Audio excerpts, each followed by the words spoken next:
सेतु 2025 आर्थिक विकास और पर्यावरण संरक्षण पर संगोष्ठी। जी आपको बता दें, कल काशीपुर के लिटिल स्कॉलर स्कूल में सेतु 2025 विषय balancing economics growth and environmental protection पर संगोष्ठी आयोजित हुई। वहीं मुख्य अतिथि डॉक्टर छोंग सिंह राय एनसीईआरटी नई दिल्ली रही। वहीं कार्यक्रम में सौरभ पापली, अमित चावला, धीरज अन्नापुरैडी, वैभव भामोरिया, भारती चतुर्वेदी और अपर्णा राजगोपाल जैसे विशेषज्ञों ने विचार साझा किए। आयोजन little scholar social service group Setu द्वारा किया गया। आप भी देखिए इस वीडियो की खास झलकियां।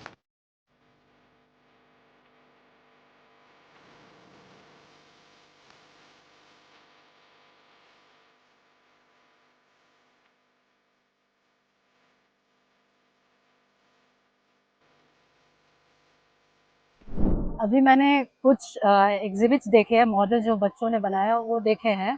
सो काफ़ी मेहनत किया है बच्चों ने। So it's quite impressive that they have put in their efforts, their thoughts, दिमाग लगाया है, अपना एक्सपर्टीज डिफरेंट एरियाज का जो है, कोई कुछ कंप्यूटर्स यूज करके वो प्रोजेक्ट बना रहे हैं, कोई कुछ जो है कुछ और तो डिफरेंट आइडियाज आ रहे हैं। बहुत अच्छा लग रहा है कि बच्चे कुछ सोच रहे हैं कि फॉर द एनवायरनमेंट के लिए, पर्यावरण के लिए जो है क्या क्या कर सकते हैं, वो सोच रहे हैं। वो देखने को मिला है मुझे। अभी तक मैंने सारा नहीं देखा अभी, लेकिन जितने भी देखा है मैं, it's quite impressive. I am very happy to be here. देखिए, जितना मुझे समझ में आता है कि ज्ञान हमेशा किताबों से नहीं मिलता, तो उसके लिए हमें अपने आप को तैयार करना पड़ता है, चीज़ों को एक्सपीरियंस करना पड़ता है। और जब हम एक्सपीरियंस करने के लिए तैयार होते हैं तो वो अर्जित किया हुआ ज्ञान जो होता है वो हमेशा हमारे को उपलब्धियां दिलाता है। तो मैं यही कहूँगी कि जो आज जो बच्चे अलग अलग स्कूल से, अलग अलग जगहों से जो एकत्रित हुए हैं यहाँ पर, वो अपनी जो उनकी इनोवेशंस हैं, जो उनके आइडियाज़ हैं, जो बिलीफ हैं, उनको वो चरितार्थ करना चाहते हैं इन प्रोजेक्ट्स के थ्रू। और अगर सोच एक सही दिशा में चल रही होती है, अग्रसर है अगर सही दिशा की ओर, तो हमेशा वो आपको प्रोग्रेस ही देती है। तो मैं यही इस तरीके से मैं इस इवेंट को लेना चाहूँगी कि it's an initiative where children should be aware about that how they have to face the upcoming challenges, and they should be open enough to work for the community. So for me, it's a event where they are getting that kind of a platform to showcase their hidden talent, and in terms of a technology, in terms of a innovation, in terms of their ideas. हाँ जी, बिल्कुल। मैं बहुत ही lucky feel करती हूँ कि मेरे बच्चे यहाँ पे तीनों, खैर तीनों बेटियाँ मेरी यहीं से पढ़ती हैं, मतलब पढ़ रही हैं। एक बेटी ने 12th पास आउट किया विद वेरी गुड स्कोर्स। तो ये हर साल ये स्कूल कुछ ना कुछ इनोवेटिव प्लेटफॉर्म लेके आते हैं हमेशा। जैसे कि आज सेतु प्रोग्राम है, डिफरेंट डिफरेंट स्कूल्स यहाँ पे आए हैं अपने प्रोजेक्ट्स लेके। तो इसमें यही बता रहे हैं कि हम कैसे अपने डे टू डे लाइफ में हम इन चीज़ों को, जैसे वाटर्स, एनर्जी एंड फूड से जो हम किस तरीके से एक खुशहाल घर बना सकते हैं, जो कि हमारे सोसाइटी के लिए फॉर गुड लिविंग, हमारे मतलब अच्छा हो। जैसे कि हम इंसान हैं, we are living in a society, तो हमारा फर्ज बनता, रिस्पॉन्सिबिलिटी है कि हम सोसाइटी को कुछ अच्छा देके जाएं। तो ये स्कूल हमेशा यही सिखाता है। इस सेतु में प्रोग्राम में स्पेशली यही सीखने को मिलता है कि हम अपनी सोसाइटी को कैसे एक इको सिस्टम, इसको कैसे बैलेंस करके चलना है, इन्वायरमेंट को कैसे इको फ्रेंडली रखना है। ये चीज़ आज बच्चों को यहाँ सीखने को मिली है, जिसके साथ उनको एक कॉन्फिडेंस बूस्ट भी बहुत अच्छा मिला है, जिस तरीके से वो अपना प्रोजेक्ट आगे रिप्रेजेंट कर रहे हैं। और मैं चाहती हूँ कि जो ये प्रोजेक्ट रिप्रेजेंट कर रहे हैं उनको अप्लाई भी करें लाइफ में, छोटे छोटे तरीकों से, जो कि for a good life. Thank you. Actually, I'm the part of the student council. First of all, I would like to express my gratitude towards my team with Lakshibist, Snehi, and Sukhman. And I would also like to express my gratitude towards our Mr. Pankaj Bhalla and Mrs. Manjula Arora.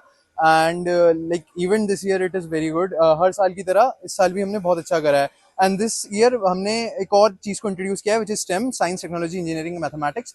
उसके project के बारे में भी we are doing many much things. सेतु तो अपना side by side चल ही रहा है. सेतु हर साल की तरह इस साल भी we are doing everything new. We are integrating different things. Economy को हमने इंटीग्रेट किया है इस बार साइंस के साथ. And there are multiple projects. I have seen one project जो बिना सॉइल के क्रॉप्स उगाने के ऊपर काम कर रहा है. एंड एक स्कूल ने यहाँ पे ऐप भी बनाया है. And that's very good. And thank you.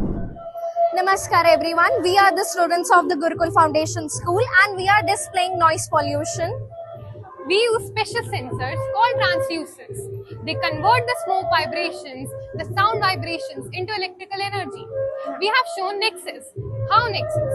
We are using smoke to convert electricity. Then we are using this electricity to generate a water pump. And then, then water pump is used for irrigating the fields. Now, So in this way, we are showing the connection of water, energy, and food. ये हमारा STEM project स्पिनर्जी, ये basically convert करता है human energy को mechanical energy में और उसे फिर इलेक्ट्रिकल एनर्जी में। व्हेन दी बाइसाइकिल वर्क करो, जब हम बाइसाइकिल करते हैं तो वो जो मूवमेंट है वो इस शाफ्ट के थ्रू इस व्हील में आता है और इस व्हील के थ्रू इस ऑल्टरनेटर में आता है और इस ऑल्टरनेटर से ये बैटरी चार्ज होती है। जैसा कि आप देख सकते हैं अभी ये बल्ब ग्लो कर रहा है क्योंकि ये बैटरी अभी चार्ज है और ये बैटरी इसी एनर्जी से चार्ज है। जब हम इसे तेज तेज चलाना शुरू करेंगे तो ये बल्ब ग्लो करना बंद कर देगा। दिस मीन्स कि ये बैटरी अब चार्ज होने लगी है। Continue, you can see the bulb have stop glowing. This means it is getting charge right now and ये कंप्लीटली हमने वेस्ट से बनाया है। Here are the calculations for that and Rudransh will tell us about them. जो हमारा initial gear है उससे rear gear का जिसमें शाफ्ट कनेक्टेड है उसका गियर रेशियो 1:2.7। तो जो 75 आरपीएम एक बंदा प्रोड्यूस कर रहा है वो कन्वर्ट हो जा रही है हमारे 204 आरपीएम में, और बाकी सारे पार्ट्स वेल्डेड हैं तो उन सबका सेम रहेगा।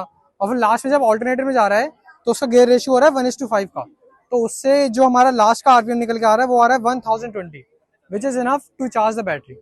ये पूरा मॉडल ये वेस्ट से बना है, तो अगर हम जिम्स में ऐसी ही यही टाइप की स्टेशनरी बाइसाइकिल्स लगाएं तो जिम में जो लाइट है उसे कंजर्व किया जा सकता है। हम ऐसी सिर्फ 4 बाइसाइकिल से पूरे जिम को लाइट अप कर सकते हैं। उससे हमारा इलेक्ट्रिसिटी का कॉस्ट जो होगा जिम ओनर का वो बचेगा।